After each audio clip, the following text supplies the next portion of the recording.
Saya Wajib Indonesia. Di sini kami membahas tentang 3 materi, yaitu pengertian makalah, yang kedua pengertian laporan, dan yang ketiga kesimpulan.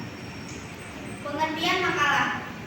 Menurut Kamus Besar Bahasa Indonesia, makalah diartikan dalam 2 hal. Yang pertama, tulisan resmi suatu pokok yang dimaksud untuk dibacakan di muka umum persidangan dan yang sering disusun atau diterbitkan. Yang kedua, definisi dari karya tulis pelajar atau mahasiswa sebagai laporan hasil pelaksanaan tugas sekolah maupun mahasiswa perguruan tinggi. Pengertian makalah menurut para ahli. Yang pertama, WJS Purwadarmita. Menurut WJS Purwadarmita, diartikan makalah sebagai uraian tertulis yang membahas suatu masalah tertentu yang dikemukakan untuk mendapatkan pembahasan lebih lanjut. Yang kedua, Tanjung dan Radial mengartikan bahwa makalah adalah karya tulis yang memuat pemikiran tentang suatu permasalahan atau topik tertentu yang tertulis secara sistematis dan disertai analisis yang logis dan objektif. Karakteristik makalah. 1. Makalah membahas atau menelaah suatu kajian literatur yang sudah ada atau dari laporan pelaksanaan kegiatan lapangan. Kedua, makalah umumnya dibuat untuk mempresentasikan suatu seminar, sidang, atau diskusi. Ketiga, bagian pokok yang harus ada dalam makalah adalah pendahuluan, isi, dan kesimpulan. Jenis-jenis makalah. 1. Makalah deduktif, yaitu makalah yang didasarkan pada kajian teoritas yang relevan dan permasalahan yang dibahas.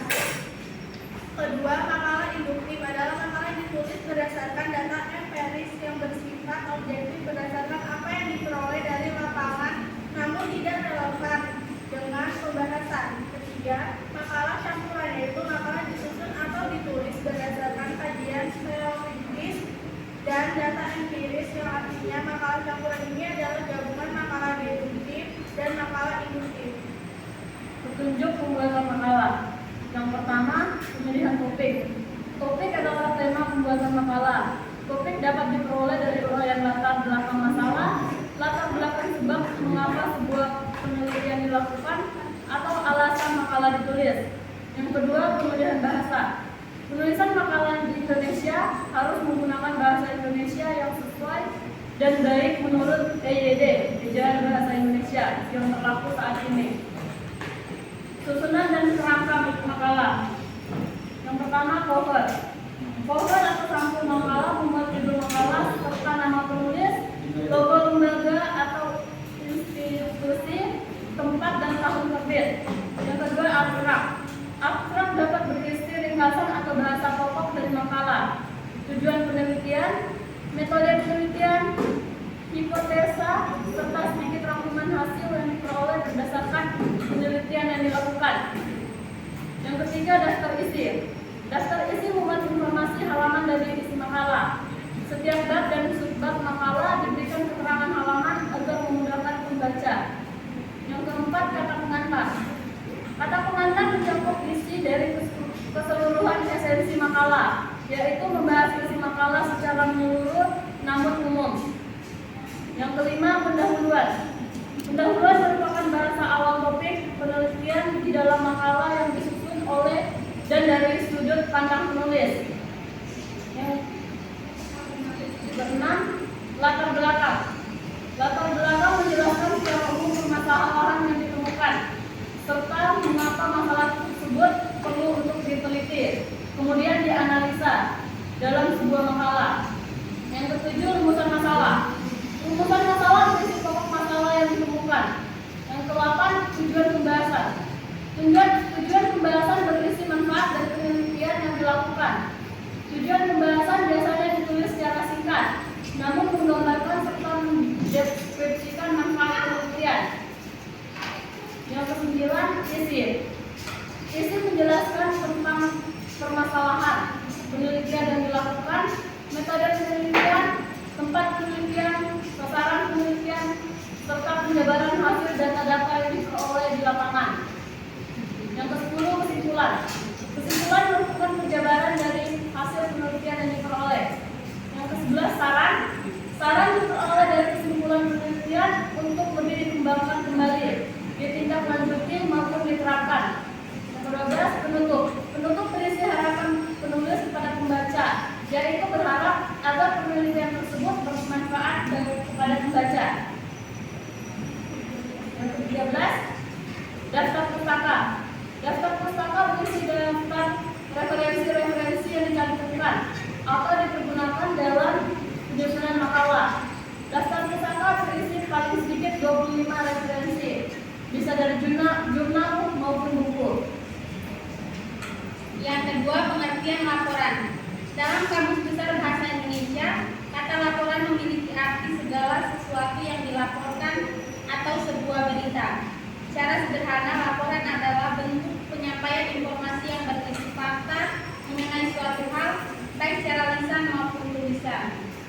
Fungsi laporan. Yang pertama, sebagai bahan dalam pengambilan keputusan.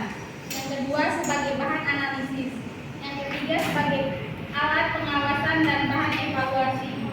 Yang keempat, sebagai bahan pertanggungjawaban. Dan yang kelima, sebagai alat untuk menyampaikan sebuah informasi.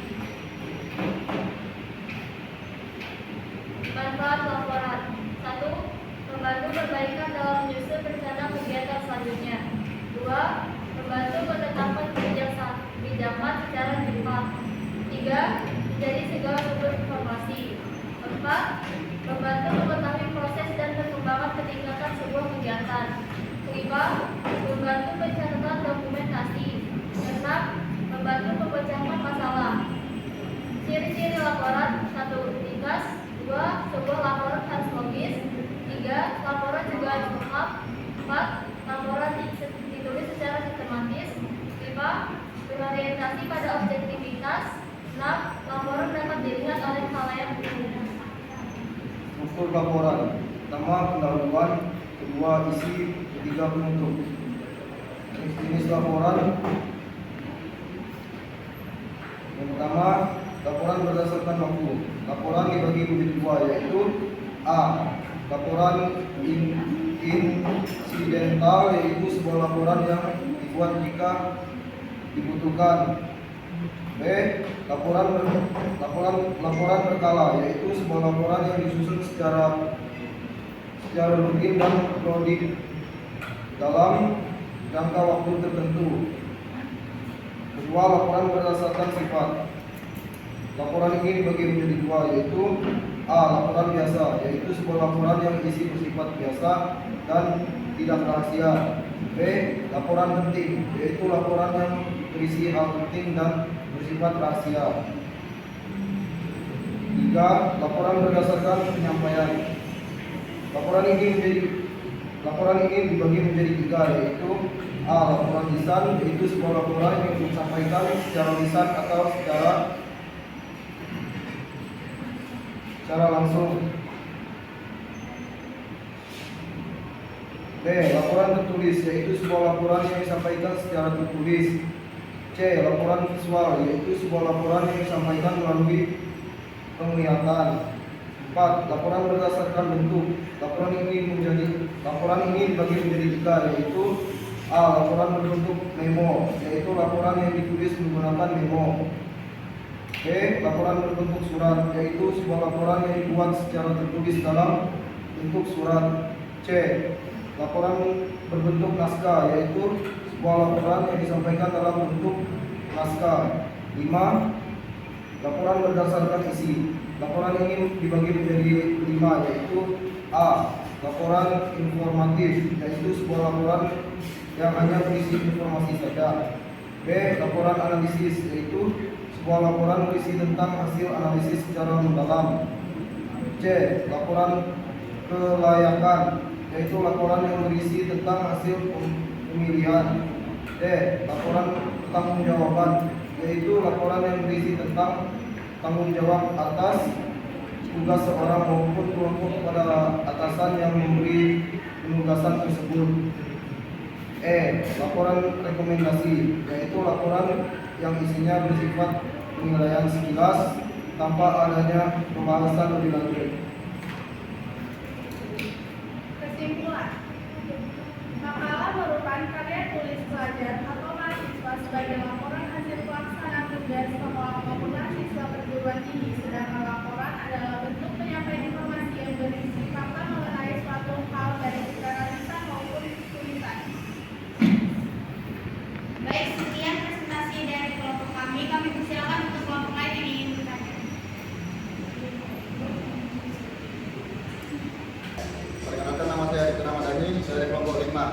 Saya ingin bertanya, hal-hal apa saja yang menjadi kendala dalam pembuatan penulisan makalah? Saya akan menjawab pertanyaan dari Aditya Ramadhani dari kelompok 5. Pertanyaannya, hal-hal apa saja yang menjadi kendala dalam penulisan makalah? Jawabannya, 1. Bingung mencari sumber referensi yang bagus, karena tidak semua sumber bisa dijadikan referensi. Yang kedua, sarana dan prasarana yang terbatas dalam penulisan makalah, seperti kurangnya penguasaan komputer sebagai sarana penulisan makalah. Yang ketiga, sulitnya menjabarkan ilmu yang sudah ada, namun bingung harus memulai dari mana untuk direalisasikan. Perkenalkan, nama saya Octavia Pegawete, saya dari kelompok 5. Saya ingin bertanya tentang jenis-jenis makalah, yaitu makalah deduktif. Pertanyaan saya, berikan salah satu contoh judul makalah deduktif. Baik, terima kasih. Saya akan menjawab pertanyaan kedua dari Octavia Pegawete dari kelompok 5. Yang soalnya adalah berikan salah satu contoh judul makalah deduktif.